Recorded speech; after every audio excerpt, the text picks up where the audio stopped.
Okay, so good morning or afternoon, whatever time it may be that you're viewing this. My name is Chris Carpenter, and I'm going to talk a little bit about digital communication today.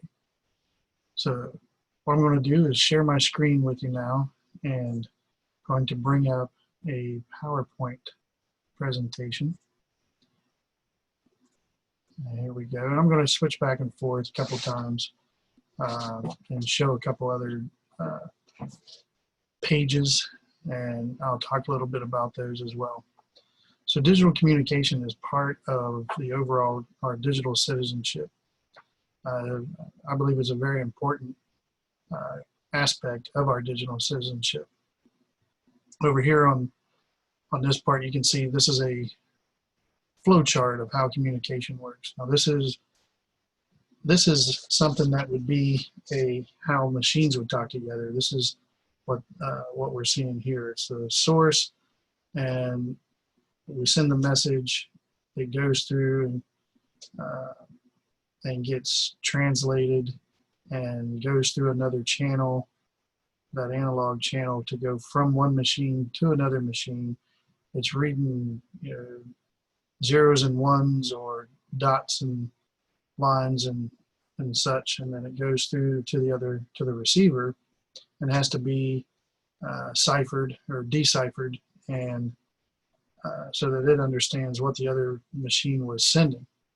And that's how communication works between us as well, between individuals. You send something, you want to send something, you're the source, you want to send out some kind of message, and you encode it the way that, what that would mean is how you're writing, the tone that you're putting forth in the message. And then the modulator would be how you're sending it out. All right, then it goes out into that ethersphere or Ethernet, out into the digital world, and then magically appears into somebody else's inbox if it's an email, or on your screen, on your page if it's Facebook or Twitter or whatever it might be. And then it goes through, and then the receiver has to decipher that. What do you really mean by what you wrote? And then that's where they're decoding, going, well, what are they really saying? And then I like this picture, because then they have to let that sink in. The receiver has to let it sink in and go, is this what they really mean? Is this what they are really trying? Is this what the person's trying to convey? So I really like that flow chart there. Even though it was something different, it still can be used to describe what our digital communication would look like. So, here's why I think, so I'm going to use a quote from Victoria Turk, and she is on our page here. We've used her. She was in a Google Talk, or she did a Google Talk and on basically she was covering how, an effective email, and what is good email, what some things that you should do and not do in email, specifically in her talk. But our digital etiquette is the social glue to communicate without offending someone.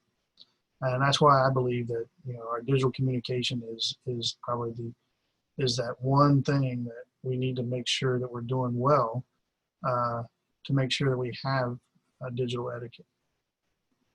And I just want to show you the evolutions even that we've had in our digital communications over the last couple of decades.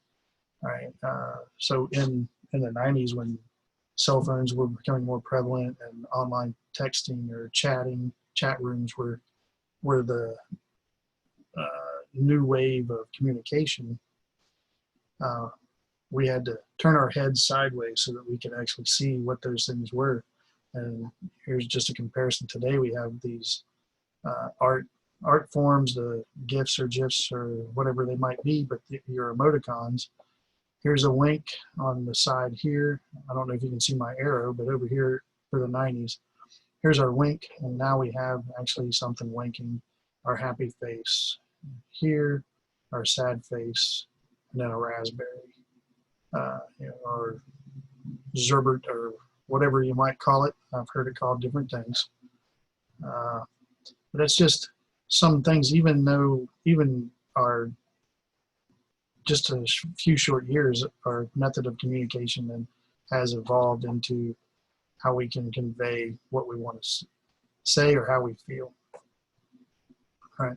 So how can we have effect? What are some things that we can do to make sure we have effective communication? So here, I want to talk about some skills, or maybe some, we could say they're skill sets. All right, because there's a couple things under each one of these. So the skills that we could have, or that we should work on, would be to follow netiquette. We'll talk about that a little more. Use clear, concise language. And I don't know if I did a very good job throughout this slideshow, but this one particularly caught me because when I first wrote this line, I put in there, use clear and concise language. Concision and precision are very important in digital communications. Say what you mean, say it now, and get to the point, especially in emails. Get to the point, don't drag them out. Convey the right tone. And yes, your language, your written language can have a tone, just as the tone that I'm using here, and hopefully I'm not putting you to sleep, but the tone that I'm using is, I'm pretty level. Hopefully I'm not too monotone for you, but make sure that you're conveying the right tone, that you're not offending someone. We'll get into more of that as well. Provide a thorough response to any kind of questions. I'll show an example of that. And then build a favorable online persona. So before I get going any further, just as an example there, I had a discussion with a prospective student just the other day. They called and wanted to know a little bit more about my program. I talked with them, my normal talk. Hey, this is what we do. Here's some of the courses that you're going to be taking, and this and this. And he said, I talked about the difficulty in some of the classes, like which ones were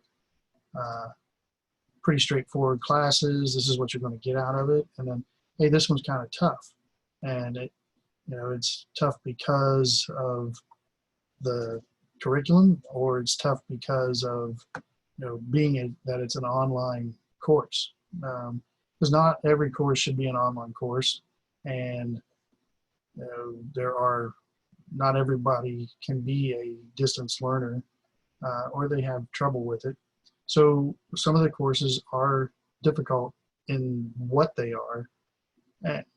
And he brought up and told me that he had looked us up online, looked my institution up online, and said that he was able to find what our overall passing rate was for our program, and which led him to contact us, because our school was located in Ohio. He is from Texas. There are many other places that do the same thing we're doing in an online format, but yet he chose us rather than someone that was local to him because of our reputation. And he found us online. We're an online institution for that particular program, and that's what he was looking for. And we were more favorable than others that were close to him, which is why he came to us. So it turned out that's a very important thing. All right, so to move on, so netiquette, and what is that? Well, here you can read what's on the screen too, but it's accepted behaviors when communicating online. That's netiquette. So etiquette is our accepted behaviors when we're dealing with others.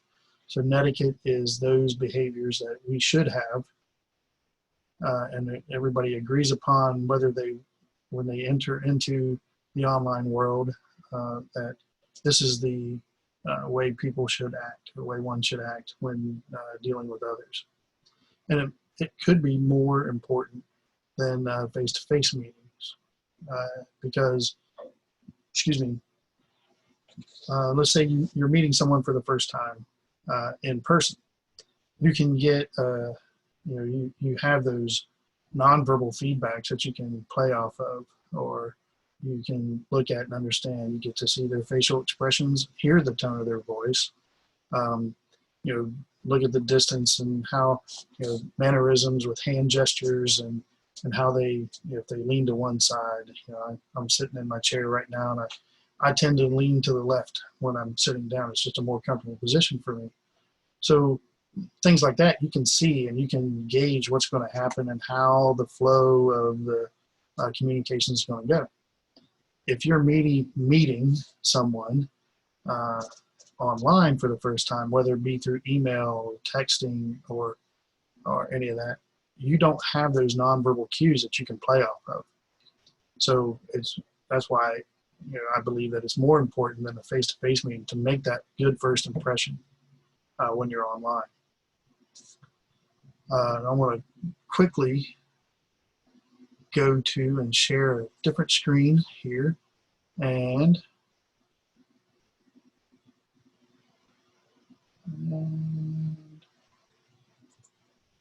go here and share that. I'm on the wrong page. So there we go. Sorry about that. So, and there's my institution. I'm not, you know, we're sometimes when we're discussing other things in meetings, we tend to say, well, others, because this is my first institution, but others tend to say, well, at my previous institution or at other institutions. So I got into the habit of saying that, but now that's my institution. But we have a distance learning.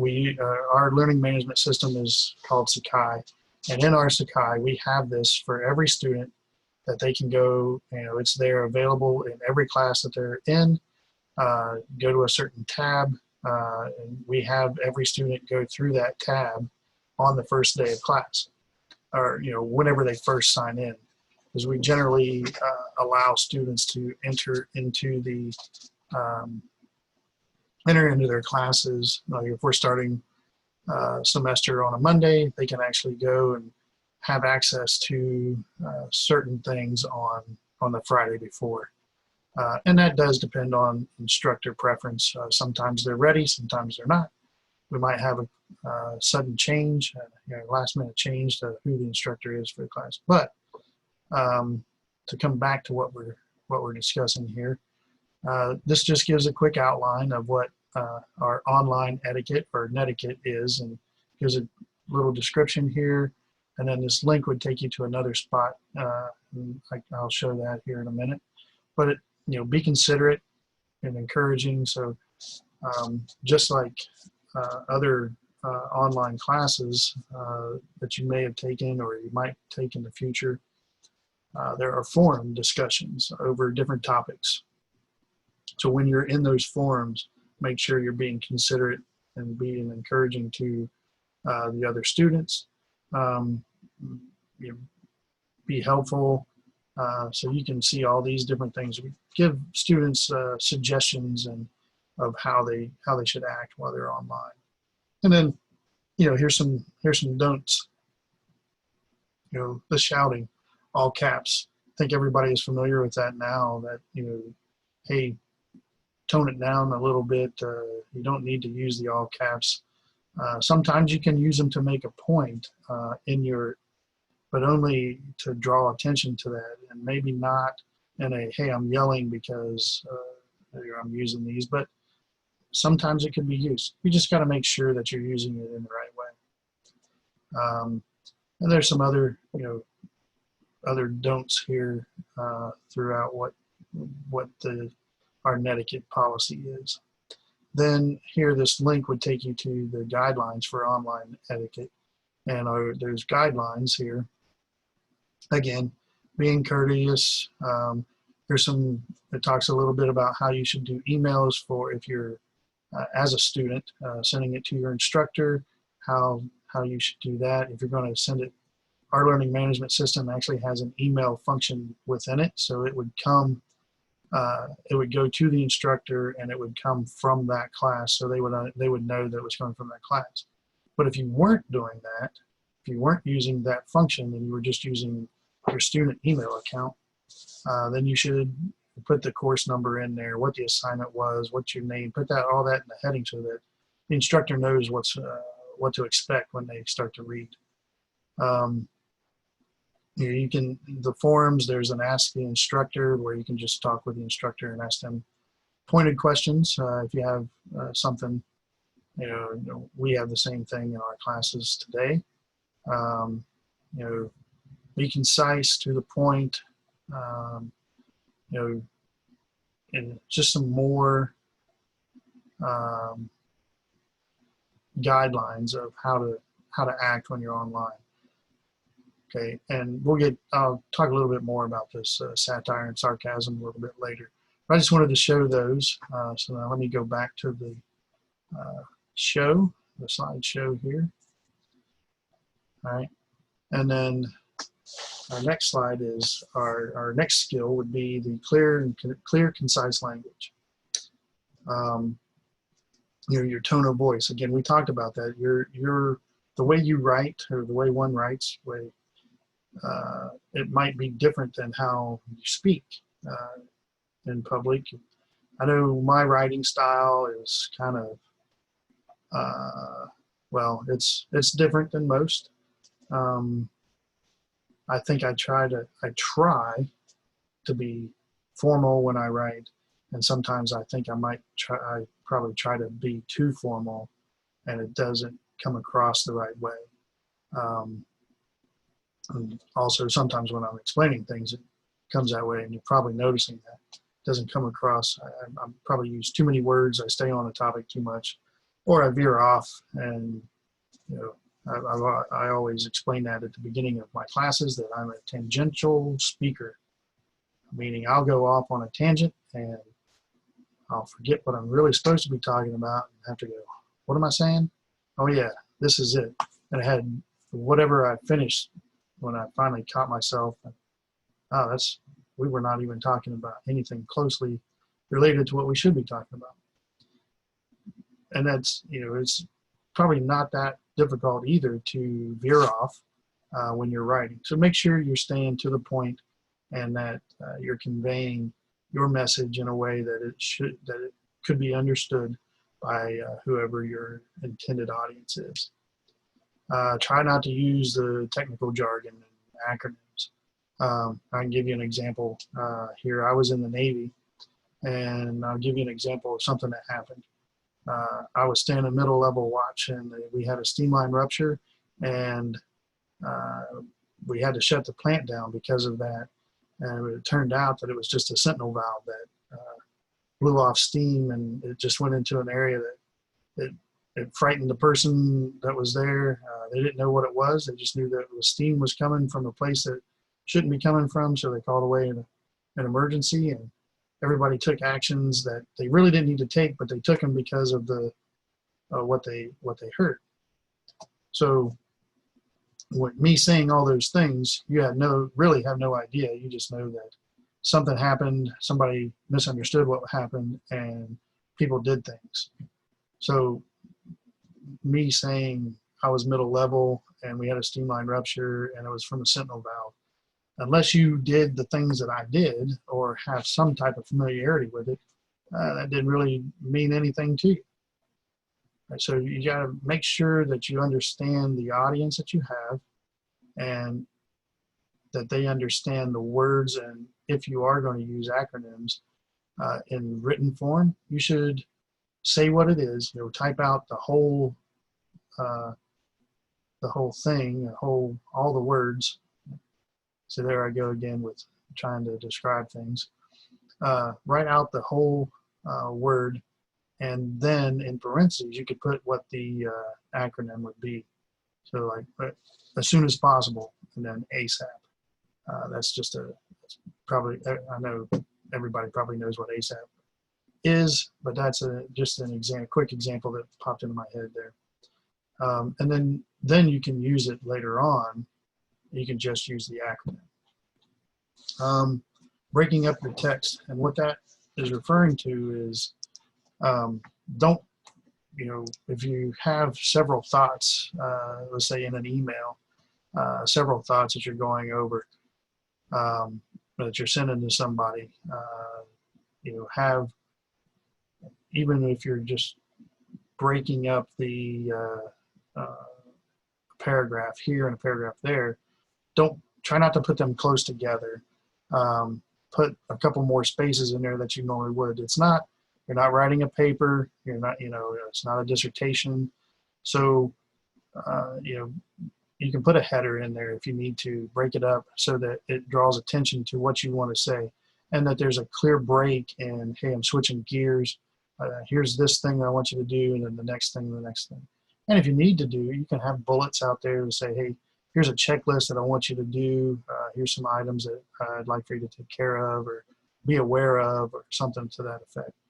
And then always check for grammar and spelling. Usually when I'm typing into something, or I'm going to make a post to, if I'm going to make a post to a forum, I like to put it in Word, and then that way I can save all my stuff as well. But I put it into Word, and then I type it out, and then I go back and I do a spell check. I'm not very consistent on that. I like to do it. That doesn't mean I do it all the time. Because sometimes I forget, I get in a hurry, or I'm going to be late on something. So planning, and then also goes into that. But, check for the grammar, check for spelling, because sometimes that stands out to others and they see that. And that comes back to building on your persona. Using correct grammar and correct spelling is going to help you win people over, for lack of a better phrase, win them over sometimes on, oh, hey, okay, this person I'm going to listen to because, they understand, they have a grasp on the language. So, and then now we'll move on to the next one. So conveying the right tone. Again, I've talked about this and hit on this a couple times with the nonverbal cues. In our digital communication, we do not have those readily available to us. Now here I'm on a video, so you can see my facial expressions and gestures and hear my tone of voice. However, if I just sent this slideshow out to you and didn't have any notes to go along with it, and you just looked at the slideshow with nothing, and be like, okay, what's going on here? So we have to understand that we have to be more descriptive in what we're doing, to make sure that we're not being rude and not being terse with our recipients.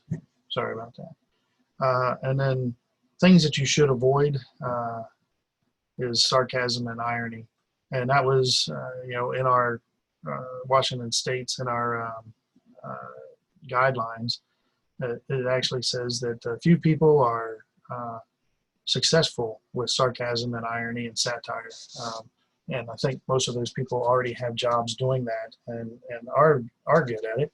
And it's hard, with something that you are responding to or saying might come across as offensive to someone, even though you're not trying to be offensive in that. And in your head, it sounds funny, or it is funny, or it's sarcastic. It may not be conveyed that way to the receiver.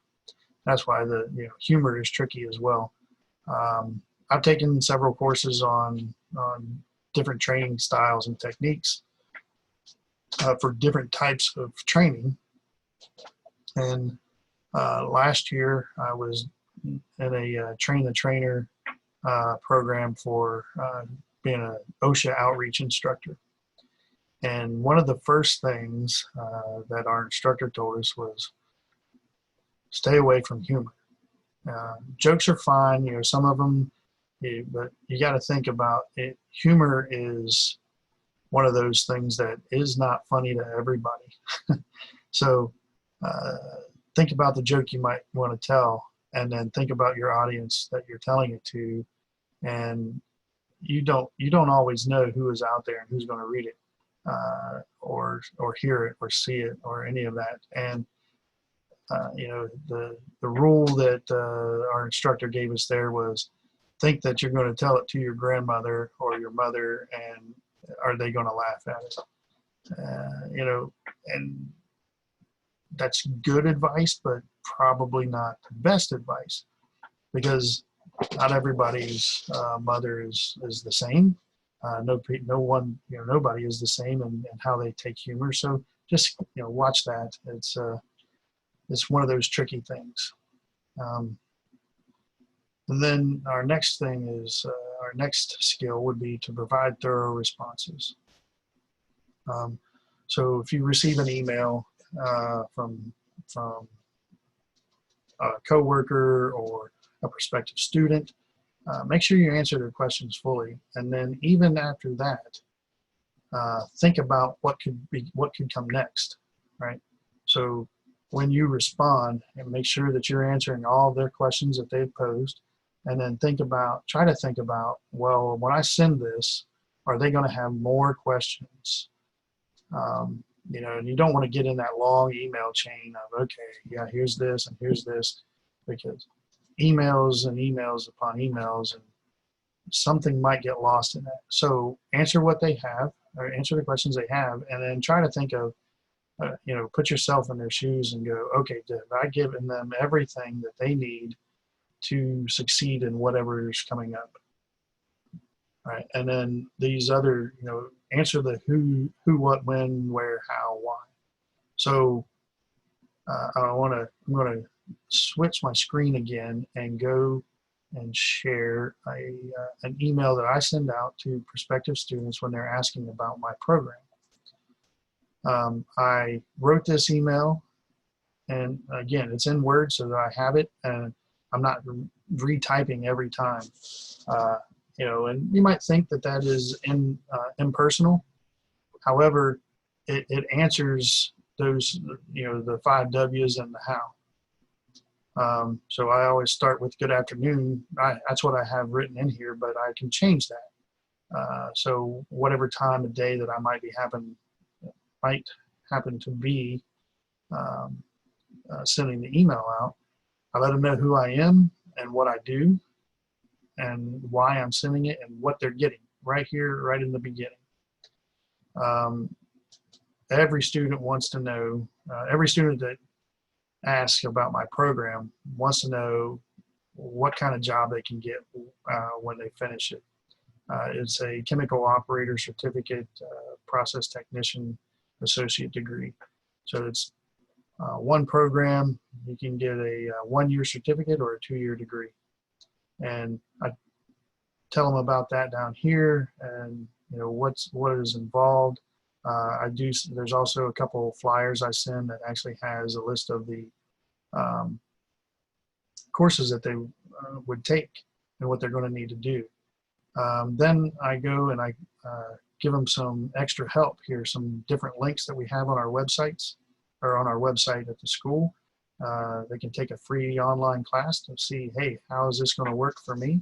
And our online class is really, really good, and it shows every class is set up the exact same way, where all the navigation buttons are, and it helps them to get through. So it's a week-long course. I've taken that course, so I encourage all my students to take it. It's not a requirement, but I encourage them to do that. And then I give them some other links of how to apply if they haven't done that yet.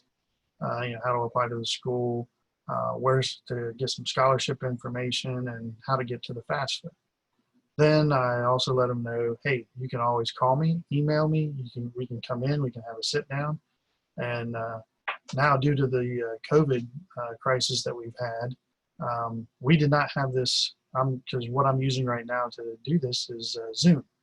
We did not have Zoom or any other way to. Well, we could use Skype and Vimeo and some other ways and to deliver some training online, and we had Skype and other tools of that nature. But I like Zoom in that I'm able to share this information here. I can share my screen with others, and then I can actually let students take control of my screen and do things. So I've added that in there when I haven't changed my form here, but when I do type it up or when I put it into an email, I'll add, or we can do a Zoom appointment. And then I end with thank you and put my name, and then I put that into my email and I send it. I typed this up and showed it to my dean, and she gave me a couple things to change.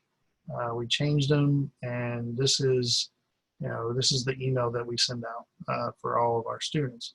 So it answers all these questions. And let me go back to the slideshow, right? And, oh, I went to the wrong thing. And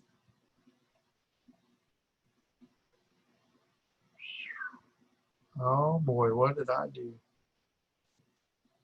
I'm on the wrong thing though. There we go. I don't know what you're seeing there. There we go. So I apologize for that. Also, you should know what you're doing and how to use the communication system that you're using. So, but I've answered, because normally I get an email from a student that says, hey, I'm interested in your program. Can you give me some information on it?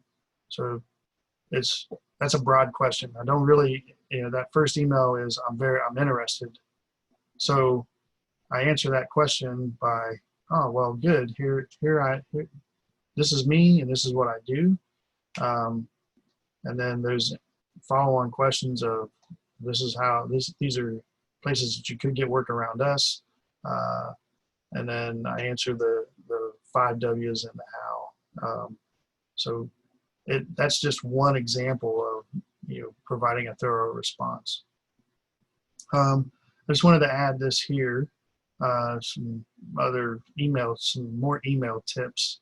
I'm not going to read all through them, but we've talked about a lot of them already. Being concise when you're sending, descriptive subject line. Make sure that because there's a lot of phishing scams out there, a lot of email scams, and sometimes we're just inundated with emails. And one thing that Victoria Turk talks about in her video is email used to be to aid us in our work, but now it has become work. And a lot of us despise email. And I know I, for one, my wife and I are very different about email. I go into my personal email account daily and I clear it out of things that I don't want in there. But my wife has probably 3,000 emails in there that she hasn't read, and I'm like, I can't operate that way, because how do you know where things are, what things are? Get rid of that stuff. But I have a personal email account. I have my school email account, or my work email account as an instructor, and then I have my student email account with the school here. So I have to try to balance those out, and sometimes it is a chore. It is work to have for email. Again, be concise with what you're talking about. Excuse me. Be direct. Get to the point. And does it really have to be an email? Should you go and talk to the person? Should it be a phone call? Excuse me. Typically, I do not send emails to my coworkers unless it's right now during summertime when I'm not generally on campus, or any other breaks. But we're a small campus, so if I have a question or I need to talk to someone, then that's what I do. I get up and I go and visit their office. Now, if it's the dean or the provost, then I will ask for a meeting, to talk with them. But if I need to go to records or financial aid, then that's what I do. I get up and I go talk to them. I'd rather do that than send an email. And again, it talks about watch out for all caps, and it is a permanent record. It's out there. Once you put something out on the internet, that's where it is. It stays there. Even if you can go and delete it, sometimes you might send it it gets posted, and you don't have, after you look at it and you see it and you're like, oh, I don't think I should have said that, and you try to delete it. Well, someone could have already seen it and taken a screen capture of it, and now it's still there. So they have what you posted. Um, it's just the age that we live in today. So to go back over, we had five skills or skill sets that are essential for effective digital communication. It's follow etiquette, use clear, concise language, convey the right tone, provide thorough responses, and build a favorable online persona. I added this cartoon here because I thought it was funny, but again, we're going back to humor in that others may not think this is funny, because you can look at this. It says "The Evolution of Communication" is the title of this cartoon, and up here I can't really read that, but that's the artist that did it. It was in the Denver Post. So you can see that it's an evolution. Here's a progression, and then a regression. So when you look at this cartoon, I would take that the artist here doesn't really care much for Twitter in particular. They do have a character limit on what you can do on a post. So we have gone back to where we started with just a few words, and now we're writing volumes and had volumes of books and letters and how we did things, and now we're back to just simple. And that's what I take out of this cartoon. Some others might view it differently. I did think it was funny, but again, humor is not everybody sees it the same. So I thank you. I hope you learned something from this. It's a good takeaway. I appreciate your time. So now I'm going to go ahead and stop this. And again, thank you.